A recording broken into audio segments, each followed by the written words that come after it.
Today we're joined by Meliors Simms. I decided to savor that pronunciation because I think last time we spoke we rushed it. So Meliors has been a guest on the podcast before. If you haven't checked out that episode, you can find it on the website under Meliors' profile.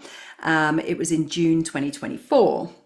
So, Meliors, also known as the Holistic Tooth Fairy, uses a revolutionary approach to dental care that merges physical and metaphysical healing, as well as coaching individuals. She's also written 2 books, The Secret Lives of Teeth and Calm and Confident in the Dental Chair. Meliors, it's a pleasure to have you back. I'm super excited for this conversation. I'm not going to tell them what we're going to talk about yet. Let's have a bit of a catch up. I'd love to hear how you're going, because when we spoke last year, June 2024 was when the episode was released. And that was around the same time that you were releasing your second book. So I'd love to hear how that's all been going and what's been happening in your world in the last almost 12 months. Yeah, so the Calm and Confident in the Dental Chair has been launched and it's selling on my website and on Amazon. It's a book for people with dental anxiety. And so, I think for the people who it's the right book for, it's really the right book. Yeah, great. Yeah. And it's a funny one, isn't it? The old dental anxiety, because it's Yeah. like you'd almost say that everyone has it in some kind of way, shape, or form. And I certainly have had my own experiences with it. So, but I know that you've worked with some clients who have had some kind of quite extreme issues, and you had those some experiences yourself, which has kind of led you into this field of work. And I love that.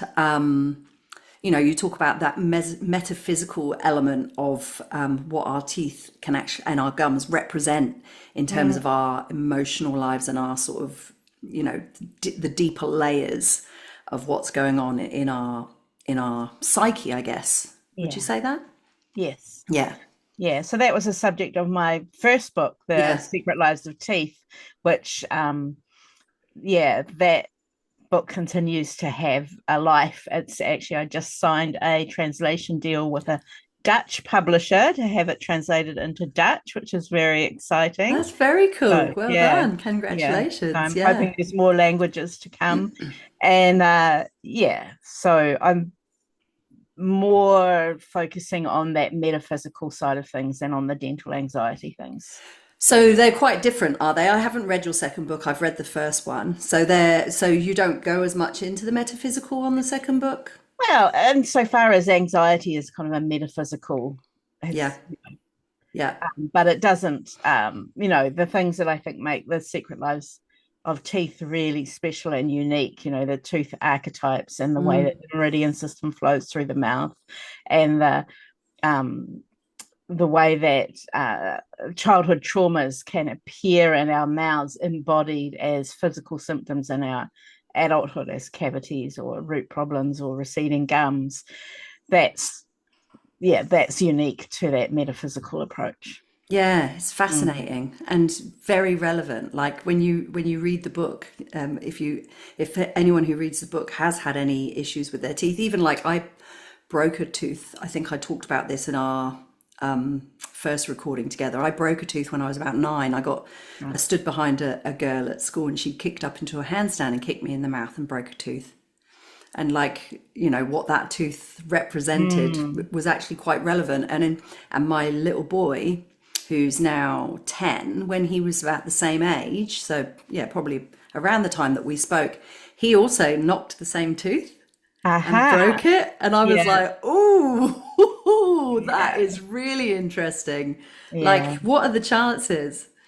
Well, our children are often mirrors. Yeah. They're energetic mirrors. And so it's really common actually for me to see mothers who report their children having the parallel or mirror image teeth issues with them. Really? Wow. Yeah, amazing.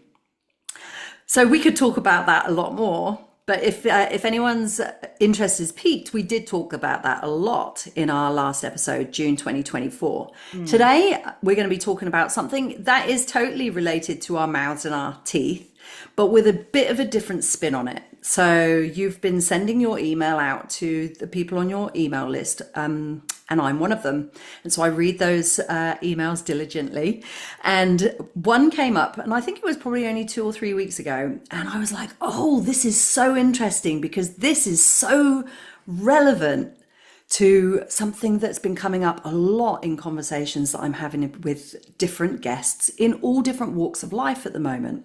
So if you don't mind, I'm just going to read the first phrase or the first sentence or one of the first sentences that was in the book. So you said, as a follower of current events, as well as a predictive astrology, I'm anticipating some interesting times this year. It's 2 sentences. As well as helping people with oral health matters. Oh, it's important to help people with oral health matters because of difficult times. Sorry, I'm kind of changing it a little bit. We need more people who can think clearly, as well as diverse leaders and activists. And this is where I thought this was really interesting, because you're talking about changes in the world that are happening right now. That's something I would love to dive into with you. A predictive astrological perspective on some of those changes and what's going on, and the need to be able to speak up, and the need for leaders and leadership kind of values, I guess, and activists. So, Yeah. And how yeah, oral health is so can really influence who feels confident about speaking up, and your own feelings or capacity to speak is really influenced by your oral health. So yeah. So I guess there's a bit of an interplay as well, isn't there? Is like that like if someone feels powerless, how that might manifest in stuff in the mouth. exactly, yeah, Yeah. yeah. And how that can be sort of transformed, and why it's Mm. important for us to pay more Mm. attention to those things. All Mm. right. So, so let's start at the top Okay. with these shifts that you've been witnessing. Like we've all been witnessing it on the news. We know and as you said, the world seems to be going to hell in a handbasket, which is quite an appropriate description, I think. So Yeah. yeah, let's start there. Like, what do you see? What are you thinking about? Any events specifically, and how does that predictive astrology, that astrological perspective, sort of fit in?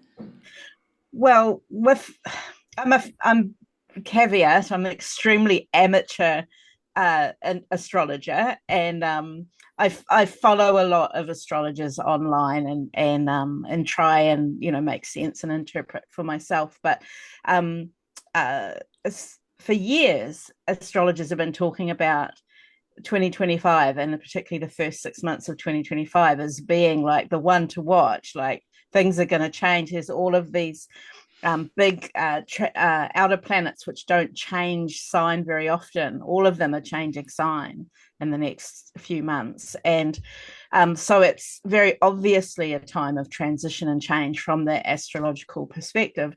And then I think the sort of tipping points around climate change and the environment becoming more widely experienced and recognized and acknowledged than I think they have been before. I mean, it's been a gradual process, but it seems to be speeding up, this kind of exponential transformation on that level, that once again I've been anticipating for a long time. I did my university study years and years ago in environmental policy, and so and 25 years ago I was thinking and writing about climate change, and then I thought, well, it was a long time in the future. I'll probably at the end of my life be witnessing it, and now, well, here it is. It seems to me undeniable.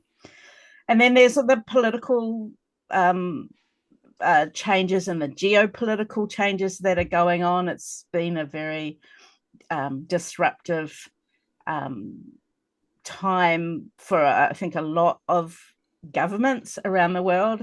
A lot of people are going through governmental changes that seem to be aligned with, well, how can we describe them? Populism is probably the nicest way to say Okay. it. But there's very, I think, women and queer people and disabled people and people of color do not come out of these, are not likely to come out well in these new political environments. So I'm seeing all of this happening and being aligned with the astrology, and I'm just thinking, well, we need strong leaders with alternative perspectives who are not just buying the pap that is fed to us in mainstream media, not just buying the pap that is being fed to us by these mainstream politicians, but who are able and willing to take the courage to speak up with authentic, true voices. Yeah. I have particular political perspectives that are not necessarily the same as other people who might also be opposed to the mainstream, but I think we need a diversity and a plurality of voices, and we're not going to get that if it's all rich white men running the world. Here we go. Now I'm getting to the heart of things. Oh, well, they're not my target market. So. Well, yeah, interestingly, like the mostly women that I've had on the podcast speaking about this sort of leadership, we've had the perspective of like needing to silence your inner critic so that you can speak your authentic truth. I've had a speaking coach that the episode just released last week. Same deal. So like being confident with your voice, but like having to kind of heal those past hurts and those inner critics, and acknowledge them and like work out what's going on so that we have a voice. And yeah, it's just like there are no coincidences, right? It just is like people know that there's change, and I've talked about this with some of my other guests as well, and it's like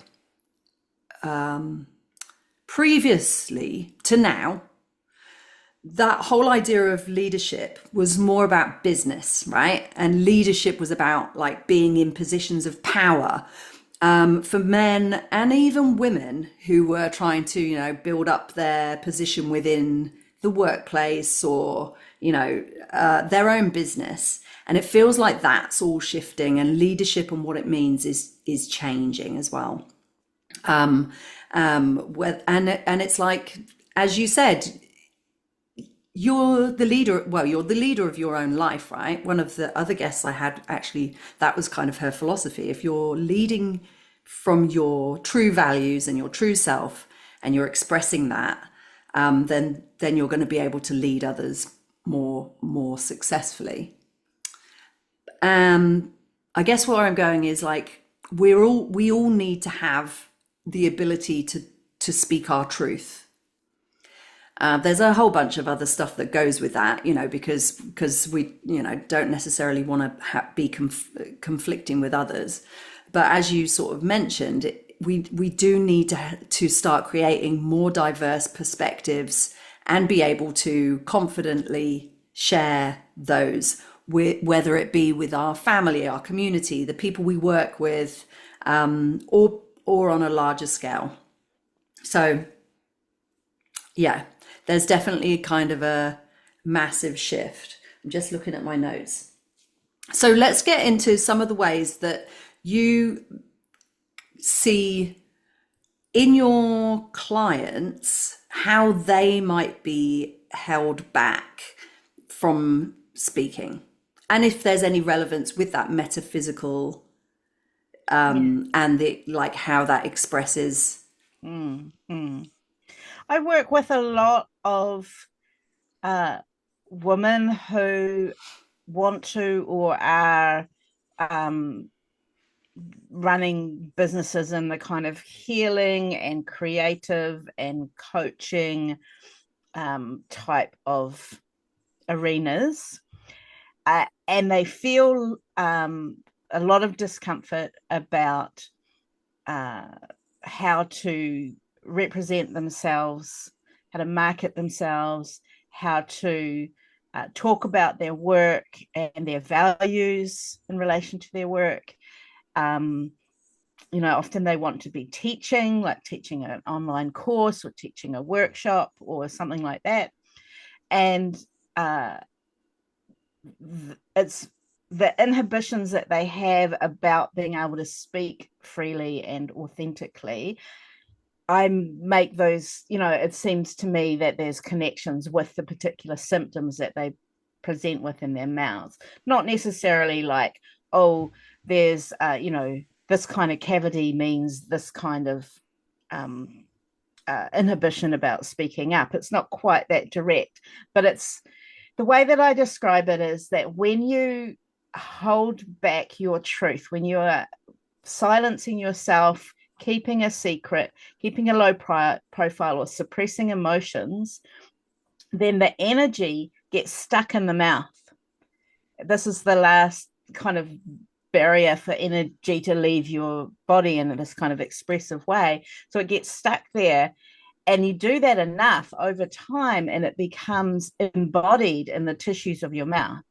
So it becomes embodied in your gums, this kind of repressive energy causing receding gums, for example, or this kind of hiding things, being inauthentic, gets stuck in your enamel and contributes to a cavity. Those kind of energetic embodiments. It's the body as a metaphor for what you're experiencing. And that's not to say there aren't also physical reasons for receding gums and cavities. Of course there are. But why are some people more vulnerable to receding gums or more vulnerable to cavities? Well, I believe it's the energetic vulnerability that allows the physical factors to take hold. You could have a dozen people and they're all eating the same kind of sugary, highly processed diet, as most people are one way or another, and only some of them are developing cavities. So it's not the diet by itself. Like, what else is going on? Some of it's genetic, some of it's oral hygiene practices, and some of it's energetic. So there's all of these factors layering in. And what I find in my coaching work is that when you attend to the energetic alongside attending to the physical needs of the body, that is when this deep healing of the underlying causes takes effect in a way that stops ongoing chronic patterns from continuing. Is there like, when you work with a client, are they aware of these particular the reasons that they might be manifesting conditions in their teeth? Like, obviously they've gone down the normal dental route and gone, this isn't working for me, something's going on, and like you're the you're the go-to person. But like, are they fully aware, or do they have like these big aha moments? Like, how much of this is kind of like therapeutic work? And well, a lot of it's therapeutic work, and there are a lot of aha moments. But I think more and more people are coming with some idea of what the connection is, either because they've read my book or they've found me on Insight Timer, or they've watched a video, or they've just done so much of their own work in relation to their general health, understanding these kind of energetic physical symptom connections, because there's other people working on whole body issues, and then they think, well, this thing that's going on in my mouth, there must be some reason for that too, and so they go looking for a resource around that. okay, but cool. Other people come in not really knowing. expecting me to give them advice about toothpaste and the You're brand. called the tooth fairy, like Yeah, really? Classic. Which I'm sure you're actually able to do. So, like, yeah, I do it you're all. the full Yeah, package. yeah. Okay. So we've kind of, yeah, so that was actually really good to kind of get a sense of like how some people might be experiencing those limitations, like when they're trying to share who they are. Mm. How much is it because of the vulnerability, like they feel vulnerable with what they're going to share, or is it like you mentioned being inauthentic, like not really Mm. sharing who they Mm. truly are? Mm. Do they kind of manifest in different ways, like a vulnerability to talk about what they do? Well, I think people's unique life stories and experiences and personalities mean that there's different flavors to this. Mm, But I mean, I think it can all be summarized under the umbrella, and the catchphrase that I'm working with at the moment is secret silences and suppressed emotions. But that can be, feeling unsafe and vulnerable because of the way that you were raised to be seen and not heard as a child, or because of a witch wound through your ancestral or past life influences, and that kind of terror of the possibility of being burned at the stake, or the digital age equivalent. If you speak up about these kind of spiritual things, it does feel really dangerous. I've certainly experienced myself. I'm a little bit, nervous even doing this with you now. I much prefer one-on-one conversations on these topics than, anyone can hear in, because it is risky. And I think particularly with the crazy violent stuff going on in the world, it's mm. like things can go, it's not, these are not unfounded fears. I guess that's what I'm Yes, yes, saying. yeah, yeah, Yeah. sure. And I always will encourage people to be discerning about who you speak to, where you speak, how you're speaking. But the important thing is that it doesn't stay inside you, that you need to have somewhere that you can speak it out, even if that's writing it into a journal, or screaming into a pillow, or dancing around your room, like doing interpretive dance to express yourself. There's got to be some way to let it out, because if all you do is just shut it down and kind of close in this still, quiet, silent, huddled, don't look at me state, that's when it becomes embodied as symptoms. Yeah, okay. And actually, I was talking to someone the other day, and they said, look, if you don't feel comfortable doing something, it's generally because of a vulnerability, wherever that comes from. Mm. And you can actually make other people feel uncomfortable. Like if you are going into a place where you're not, you don't feel safe expressing yourself, it could potentially not, yeah, not be safe for others to witness you doing that. I think that was kind of more, with speaking out on social media and that sort of thing.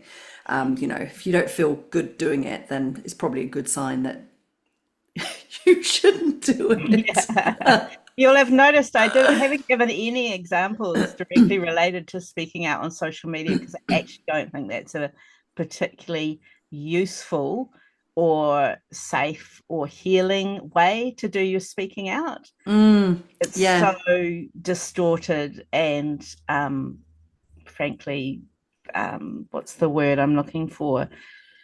It's well, distorted is probably enough, but it's like, look at who owns those spaces and what their values are, and the way the algorithms work, and the way that comments threads run, and the lack of moderation, all of those issues.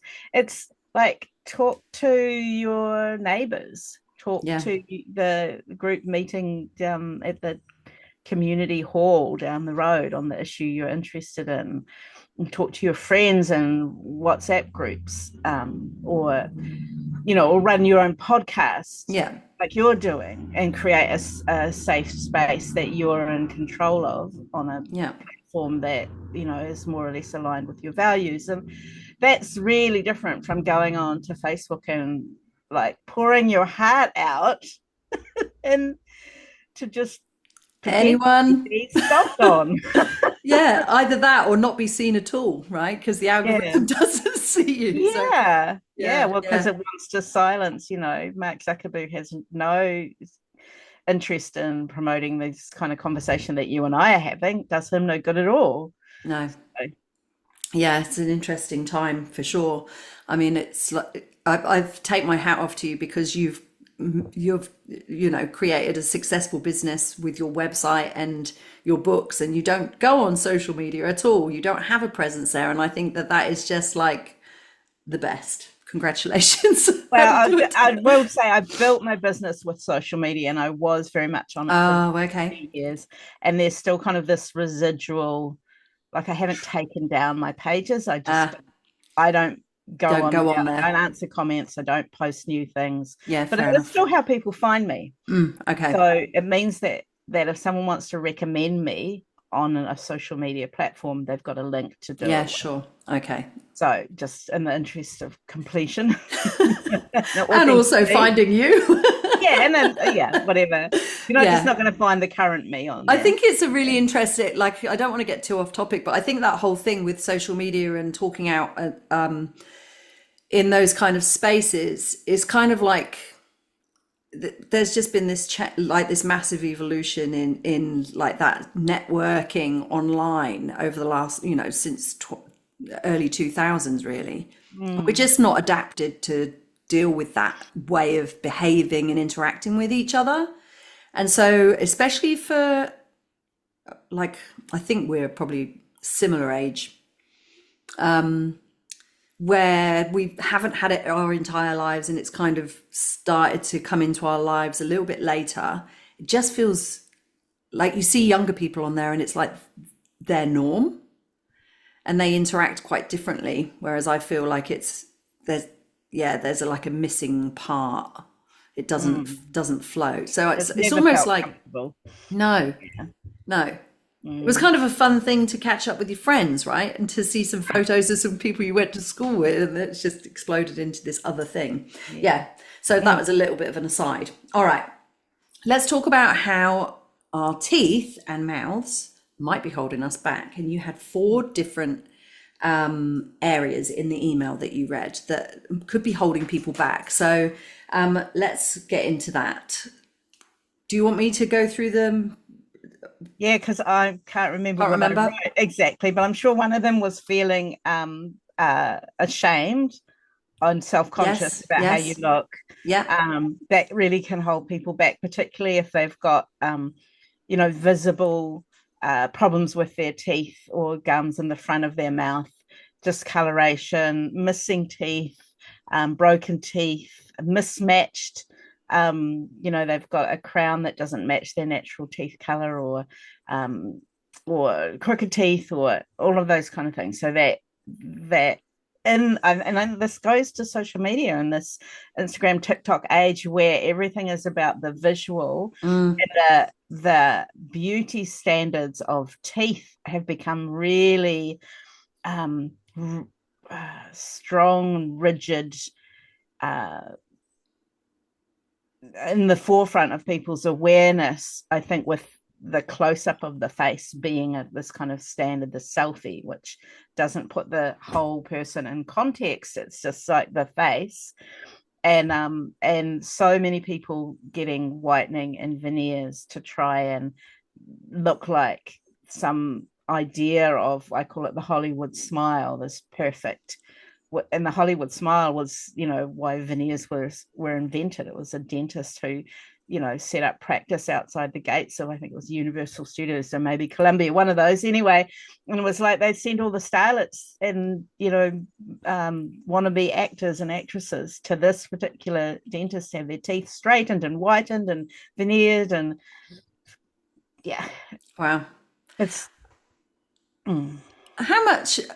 This is another aside, how relevant is it? Like, because, okay, go back a step. My husband's two older kids both went to dentists and they had like gum guards put in to straighten their teeth. How important is it to straighten teeth?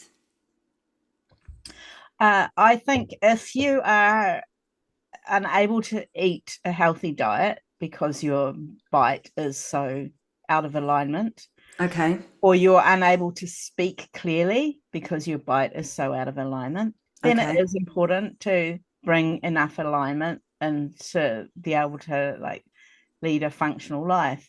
But I think that there's a this very rigid standard of everything being in perfectly straight and aligned is purely cosmetic, and it's, you know, it's, I can't even say peer pressure because it's a social pressure that is outside of the peer group. It's very, Well, yeah. and it comes from the dentists and the orthodontists as well. They've got a lot invested in convincing you that it's really important to have straight teeth. Yeah. Yeah. Yeah. Yeah, I was just curious because I know my little girl's got what she's got a little sticking out tooth, and like she doesn't have any problems with anything, and I actually think it adds to her personality and her Yeah, smile. right. Yeah, it's Yeah. cute. It's not like I probably notice it more than anyone, Mhm. just because you notice things. But yeah, I'm like, oh, I don't even that I just don't know that there's a need for it, but we're often told that there is, right? Yes, but you know, that's different from if self-consciousness about crooked teeth is holding you back from Correct. smiling and speaking and laughing in public. Yeah. That's a different kind of dysfunction, Yeah. and that is a socially imposed one. Yeah. Yes. And if it's holding you back, then I guess like we do hear of adults having braces and getting their Oh, teeth straightened a lot it's more big probably now. business. Yeah. Yeah, yeah, Clear aligners yeah, have changed that. Yeah, the whole clear aligner story. Anyway, yeah. that's a digression. Don't go down that rabbit No, hole. no. Might have some thoughts on that, right? Okay. Mhm. Pain is one of the Yes. other things that you said can hold people back from Oh, yeah. speaking. It's so distracting. If anyone who's ever had a toothache knows it's a really special kind of pain, and that's in large part because the nerve endings in your mouth are really densely packed, and so when you have swelling or inflammation or infection, it doesn't just affect like one or two nerve endings. There's this whole network interconnected, and so it can feel like big, but also it's only that pain only has to travel, you know, 10 centimeters to get from your tooth to the receptors in the back of your brain. Mm, It's like instant. It's not traveling all the way up. You know, if you stub your toe and that pain takes a while to get up to your brain, the tooth is right there. And um yeah, and so that kind of pain, it can interrupt your sleep and make you tired and foggy. Taking medication for it can make you foggy. It's just distracting. I don't think people who are in a lot of pain are able to think as clearly or act as rationally and powerfully on in alignment with their values as people who are not in pain. And so that's a real concern. I mean, it's just yuck. It's horrible to be in pain, but it really holds you back. mm. Yeah. Do you had some unpleasant root canal experiences, right? Which is kind of one of the reasons that led to you to Yeah. this work. Yeah. So that's obviously painful. Is it Yeah. painful? Like I haven't had it. It's obviously painful before the process, and that's Mm-hmm. why they do the process. Mm. But do you have people coming to you who don't want root canal Oh, yeah. and are in pain Yeah. and they work through that? Are Yeah. they, for the most part, able to work through it?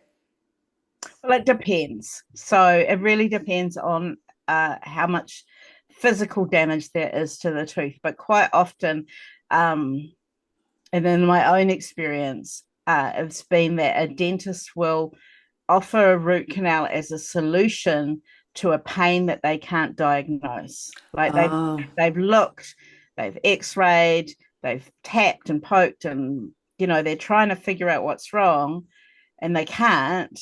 And so they're like, well, we'll just take the nerve out to make it stop hurting. oh my God. Yeah. Yeah, it's Oh, bad. It's that's bad. Especially when hectic. they did that to me and they took out the nerve that next to the tooth, that in the tooth that um wasn't the one that was hurting, that was next Um, to it. And I ended up having to go back a few days later and having another root canal, oh my the one God. that was hurting. Oh my God. Yeah. Yeah, exactly. It was bad. And so, what do, does that do those? Is it based on the particular tooth when you look at it metaphysically? What's going on? What the underlying causes might be of the pain? So, the system of tooth archetypes that I wrote about in my book, The Secret Lives of Teeth, recognizes particular strengths and vulnerabilities associated with each of the 32 adult teeth. And so, and I summarize them by describing them as archetypes. They are not um, uh, literal descriptions Mm, necessarily. They're like uh, almost like a set of questions that you can start to explore. But I do find the majority of people like really resonate with the tooth archetype description for the tooth that they're having the problem with. okay. Yeah. Yeah. Yeah. Okay. So we've done shame and pain. Drain. Right. Yeah, that's the drain on resources. So there's your inner resources, the kind of exhaustion of dealing with the problem, the pain, the amount of time that you spend like trying to figure out what's wrong with it and clean it properly, and searching on the internet for solutions and hopefully finding me sooner than later. But also the financial drain of going to the dentist, particularly if you don't have uh,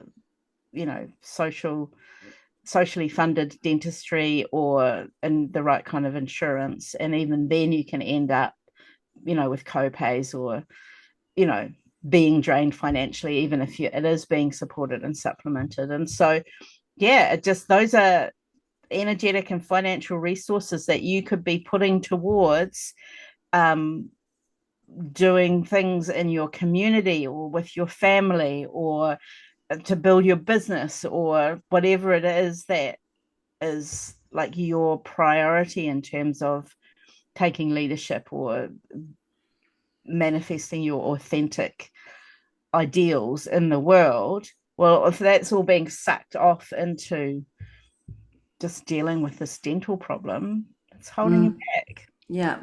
And not to mention the if you have self-esteem issues, the drain that that has on your emotional state. Oh, And yeah. Yeah. yeah. Yes. Okay. And then the last one of the four that you wrote about in your email was prejudice. Yes, there's so much social pressure to have that kind of perfect Mm, smile. And if you don't, people make assumptions about you.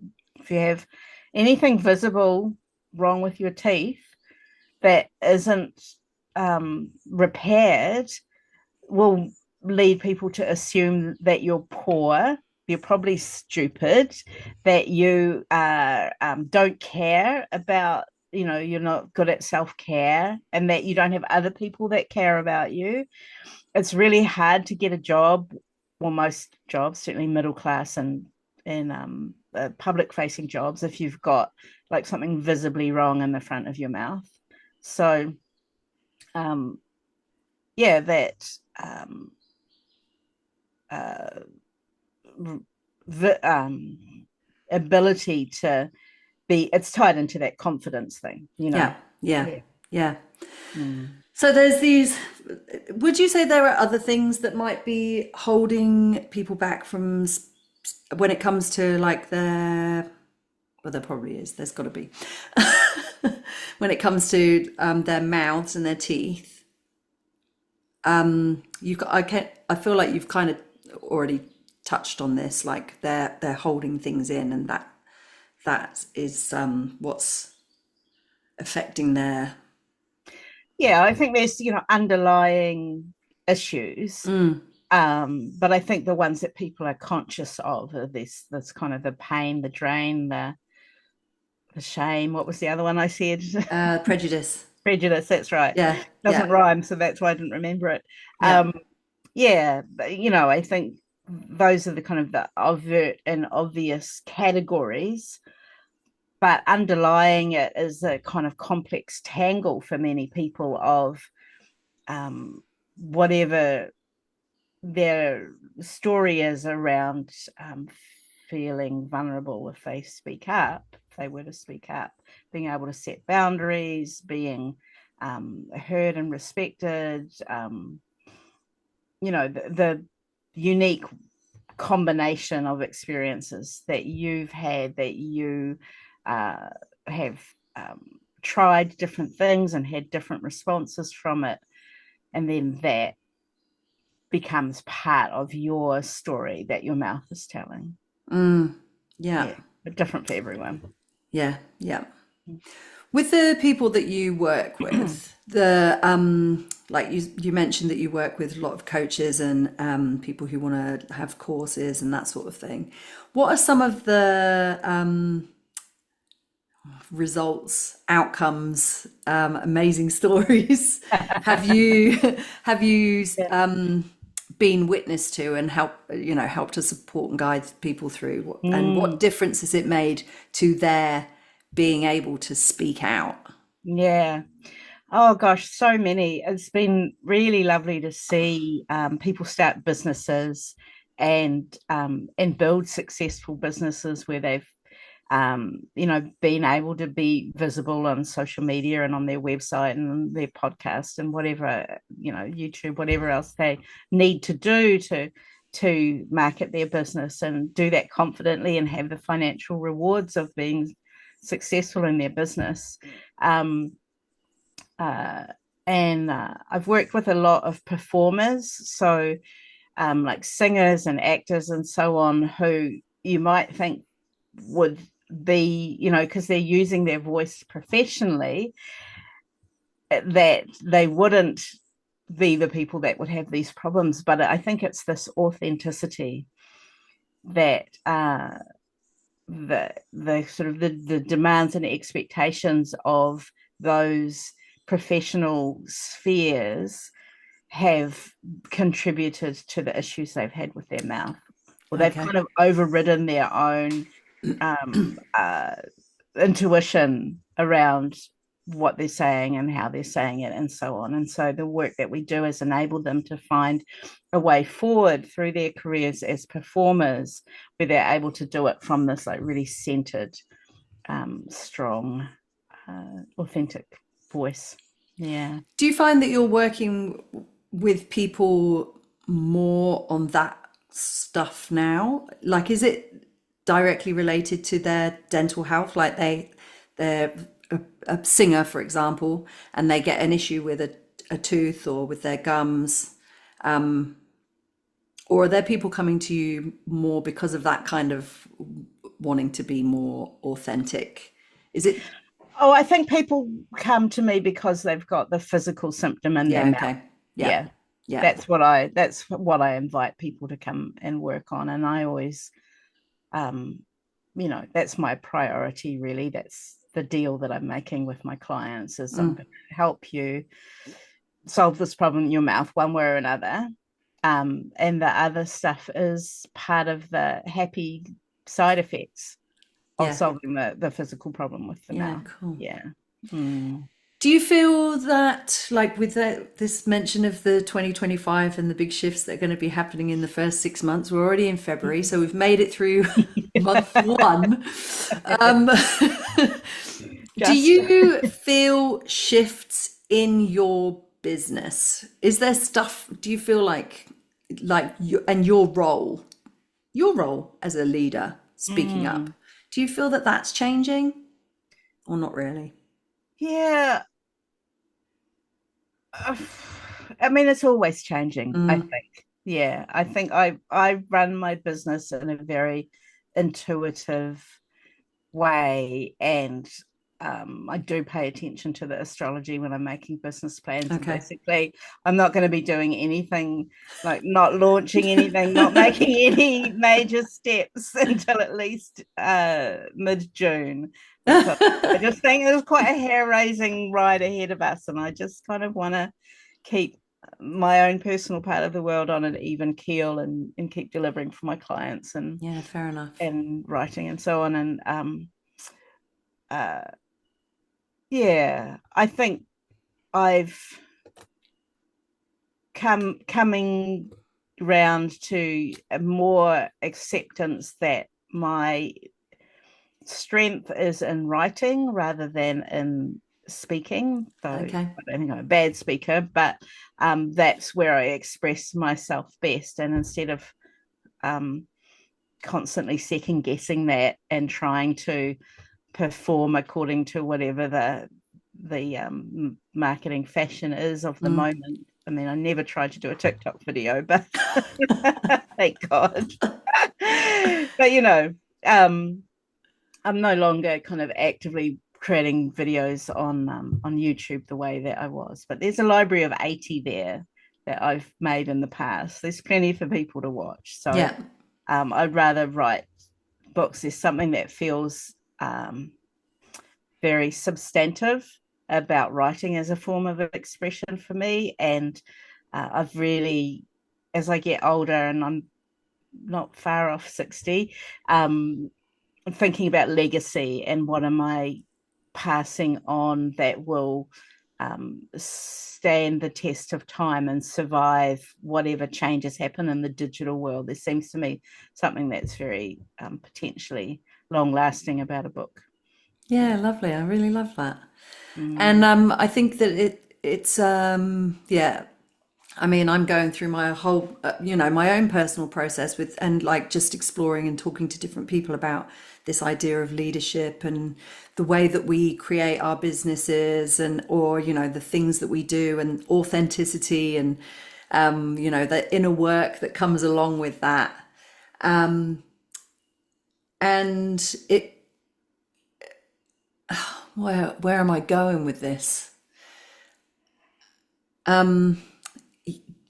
It's important to know that you are having an impact with people like you who have written a book, written two books, and you're delivering quite a unique message in the world. But I feel like that's where we're at. We're kind of at this point where there is so much, well, we've got so much knowledge and resources, but like having people like you that can kind of, bring something new to the table and something that's like not just doing the doing the same thing that we've been doing, because there's kind of, oh look, I'm having a rant. But there's Yes. the get on your soapbox. Yes. There is a shift. We Mm. can't keep doing the same old Yes. things, Yeah. right? And Mm. it's like you're at the tipping point, like that point of change. The work that you do is at that point of change, and it's taken courage to probably step out and do something that's out of the ordinary, but you're proving that it's essential, and like opening up new possibilities to people and the way that they approach their mouths, their lives, their health, and bringing back that kind of intuitive wisdom that we have when it comes to our potential to heal. Yeah. There you go, Yeah. rant over. Thank you. So Good rant. yeah, I love your work. Thank you. I really appreciate your time, and yeah, just really interesting to have this conversation where times are a changing, Yeah. and we need to step up and be Speak out. speak out. Yeah, Yeah. yeah. Yes. And it Yeah. doesn't have to, speaking out doesn't have to be a negative thing either, right? It's, No, that's right. I think we need people who are able to describe the world that we want to have yeah, instead of yeah, just criticizing the one that we're currently dealing with. You know, that can't change unless we have a vision of an alternative in the future. So that's the kind of speaking out that I want to encourage yeah. people to do. Perfect. Yeah. Beautiful. Thank you so much for joining me again. I've loved it. Is there anything you want to close with? I think that was a pretty good closing, but if there's anything else you want to add, Just thank you very much. It's always lovely to talk to you and your audience. yeah, So it's great. Thank thanks. you. Thanks a Yeah. lot. And we can, guys listening, you can find Meliors in our guest directory on the website, along with episodes and links to all of the things. Thanks, Meliors. Thank you.